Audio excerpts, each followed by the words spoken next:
the first day of school for MCCSC students. For Childs and Templeton kids, this may be their last year attending their prospective schools. The proposed Childs and Templeton merger could send kids grades pre-K through 2nd grade to Childs and grades 3rd grade through 6th grade to Templeton, starting next year. People wanted to know about the implications of this merger, so we talked to parents to see how they feel about it. Universities are warning international students not to go back home for the summer, given wavering immigration policies. Reporter Aubrey Wright and I spoke with some international students at IU about their plans for the summer. Spotted lanternflies are an invasive species that have been seen increasingly in Indiana. Their preferred host tree is the Tree of Heaven, with over 100 in Bloomington and one just right behind me here in the tailgating fields. Experts say this is a key spot for them to be introduced. This center recently took in over 50 animals from a farm in Ohio with extremely poor conditions. Normally, they already take care of over 100 animals, so they've had to adapt. President Donald Trump's plans to impose high tariffs are likely to cause prices to go up, but it could also mean better quality products and more jobs.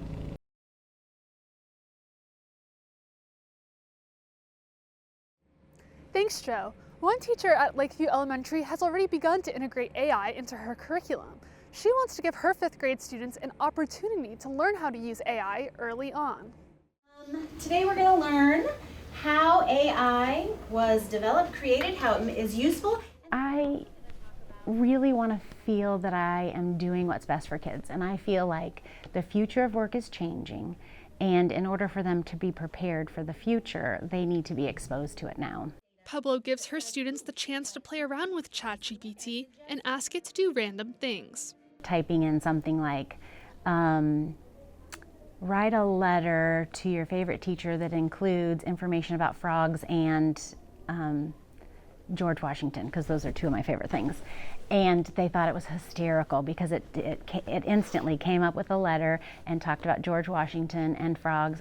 She also gives lessons on what AI is and what it can do. It was really cool to see how it works and stuff, because before that I had no clue how it worked. And after that I knew all about it. Clara has also used AI in Robotics Club. We have to program it and it has to learn stuff from us. Pablo has also brought in a researcher who taught the kids how to organize data when tracking deer movement. Researchers used to sit out in the environment or sit out in the wild and he explained how he spent hours upon hours upon hours, and that obviously wasn't good. So they created cameras and sensors and used all of that technology to collect the data instead. Using AI to complete assignments, such as writing, is the obvious drawback of the technology in the classroom. But an IE professor has a different approach for AI pessimists. Instead of saying we're trying to catch the cheating, is to try and say, how do we catch the learning? I've seen some really innovative ways, including teachers are asking students to turn in the transcript of how they talk back and forth with ChatGPT, so you can see what questions are the students asking. Some teachers are concerned about not having time to teach kids how to use AI, let alone learn how to use it themselves. But Pablo hasn't had any issues experimenting with Google Gemini to help her create rubrics. It's basically just makes your life easier. A recent national survey from the Walton Family Foundation found that 56% of teachers have not received training on how to use AI chatbots, but would like to. The survey showed 32% of teachers are not using AI because of a lack of training. The thing is, students are so good at figuring that out, whether it's just clicking a bunch of buttons because they're not worried about breaking something. That sometimes has a big element in it. Once kids experiment on their own, it's easy for them to share the results and how they did it with others in the classroom. The world is constantly changing. Technology is advancing and it's not going away. The Walton Family Foundation study found that teachers who use AI save an average of 13 hours a week.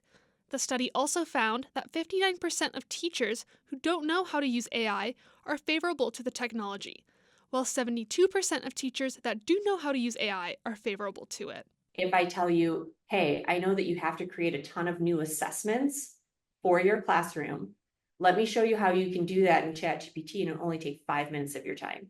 So then once you start seeing those things, then you start seeing well, what else could I do? An English teacher at Bloomington High School North has also used ChatGPT to make assignments easier for students to understand. I'll sort of explain where we are in a unit and then say, okay, so here's what we've been doing so far.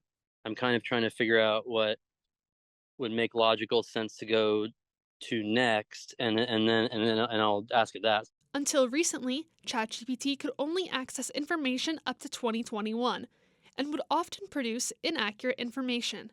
OpenAI recently announced in an X post last year that ChatGPT can now access information from any time on the internet. But Cooper Smith reminds his students that AI isn't flawless. It's a great place to get ideas. It's a great place to get, feedback. It's a great place to try to get an understanding of something you're not quite getting from your teacher. But obviously, as you know, and we all know, that it can say some wrong things. It can do some crazy stuff. Given how widespread AI is, Cooper Smith also doesn't think it's a good idea to keep students away from it. He prefers to address the issue in class and teach students how to properly use it as a tool. Sometimes I actually am the one who is ultimately introducing them to AI, which feels a little bit like I'm opening Pandora's box. But again, my thing is like, okay, they're going to come around to it eventually. Other students in Pablo's class last year also enjoyed learning about how AI can help them solve problems in new and different ways. I feel like it would be really popular because there's already a new phone that came out and it has so much AI. It's kind of scary. I feel like sometimes AI, it's so cool but so scary how fast it can learn. Schools like Lakeview Elementary and Bloomington North have gotten a head start, but MCCSC is still working on incorporating AI across the corporation. Reporting from Lakeview Elementary for Indiana News Desk, I'm Isabella Vesperini. Thanks, Joe. While experts say that everyone who wants a real tree will be able to get one, environmental factors are making the growing process more challenging. One local tree farm can only grow 2 types of trees that can survive the heat: white pine and Norway spruce. It's clay soil, so it dries out like concrete. Twin H Tree Farm has gone from growing 150 acres of trees to 50 acres of trees since they first opened in 1985. You got 10 years to protect the tree from the elements. And if you're lucky, you get a sellable tree. Hopwood plants between 1,200 and 1,400 trees each year and harvests 300 to 400 annually to sell.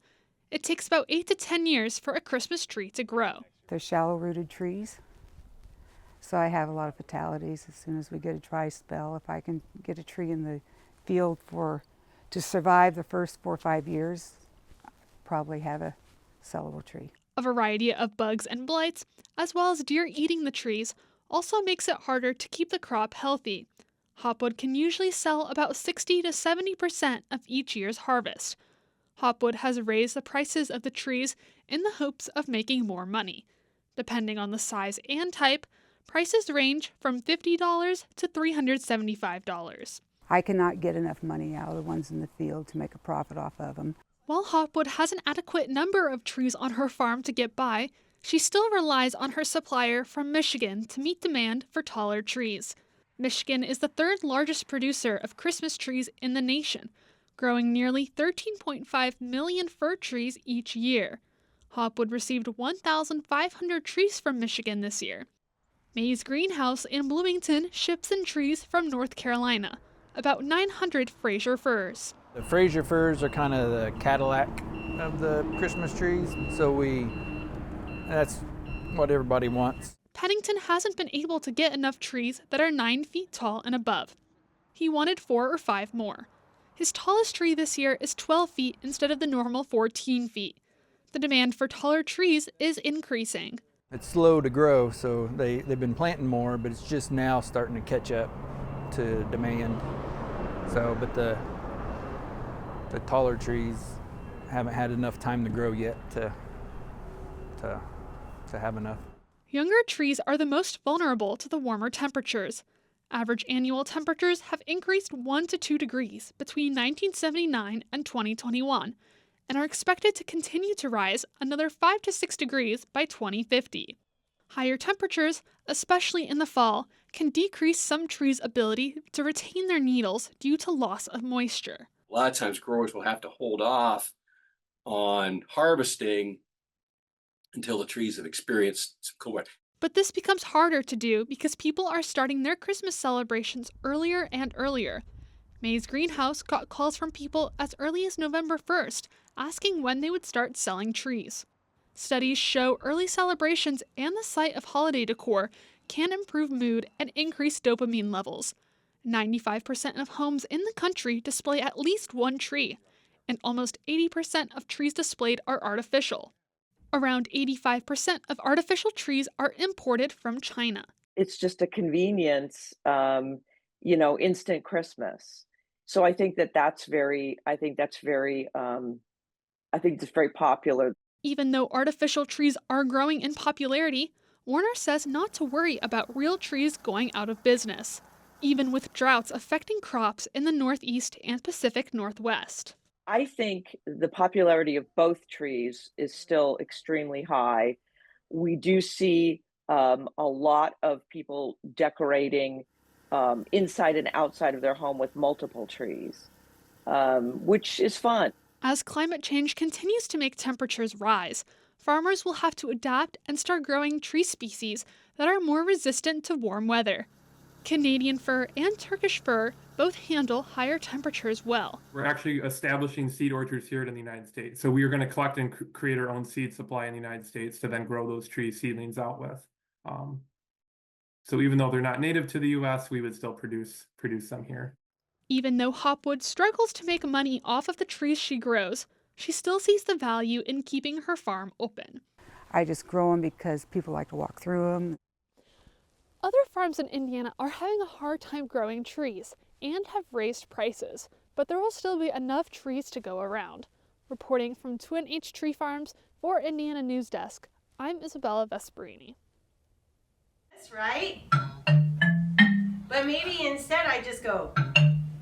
The idea was to give the music teachers in the area a reason to focus on music composition just at least one point in the year, and to support them and to highlight that and what they were doing with their kids, and then give a way for the students to shine. All right, so friends, I have a little solo.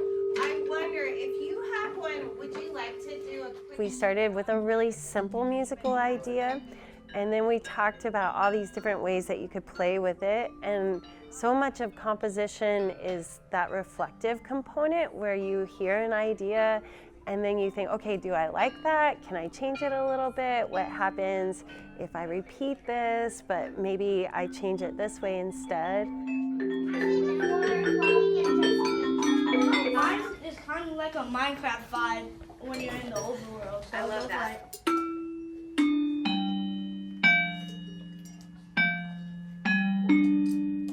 And then there's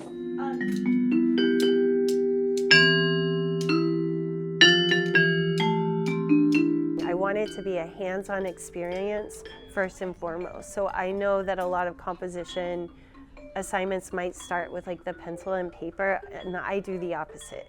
I want them to have the music come from them, and I want it to be a musical idea that they love and that's something they created, and then we get it onto paper.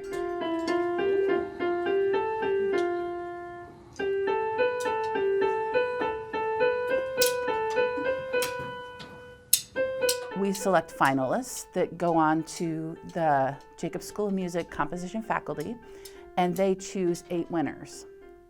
So then the 8 winners are paired up, and each of those 4 pairs are given to a Jacobs School of Music composition student, who then uses them as the basis to compose and arrange a piece for either orchestra or band, which is then performed on one of the MCCSC concerts.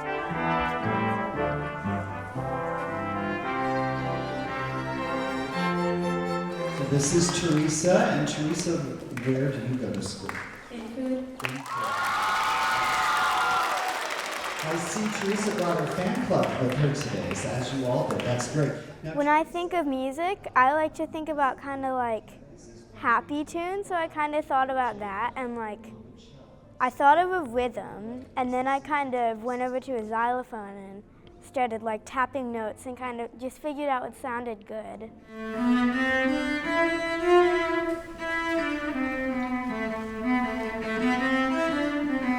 It started out with something small that like sounded good, but like of course it wasn't like amazing. But like when I heard this, it's just like I feel like it should be in like a musical or something.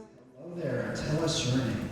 My name's Esme Cooper. And where do you go to school, Esme? University Elementary. Wonderful. Now, Esme. I basically just put on random things and found out what sounded good.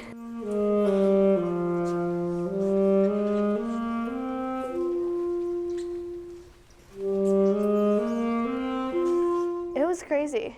I was like, I did not expect to win this thing. I know like nothing about music. So when I see it played like that, I'm like, wow. I'm just mind blown.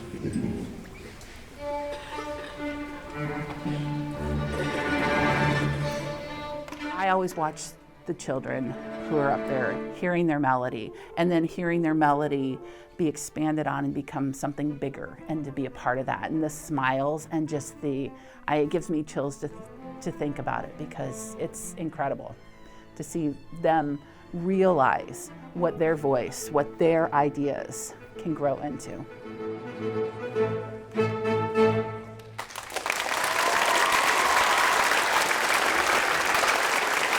right, let's have another